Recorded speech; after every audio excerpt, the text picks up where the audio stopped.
Craving your favorite food but don't want to leave home? In this video, I'll show you how to order food on the DoorDash app using your phone in just a few simple steps. So, let's get started. First, open the DoorDash app on your phone and make sure you're logged into your account. Once the app opens, allow location access or enter your delivery address so DoorDash can show restaurants available in your area. Now, browse through the available restaurants or use the search bar to find a specific restaurant or food item. After that, tap on the restaurant you want to order from. Next, browse the menu and tap on the food items you want to order. You can customize your order by selecting options like size, toppings, drinks, or extra items if available.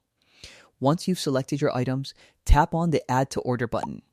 After adding everything you want, tap on the cart icon to review your order.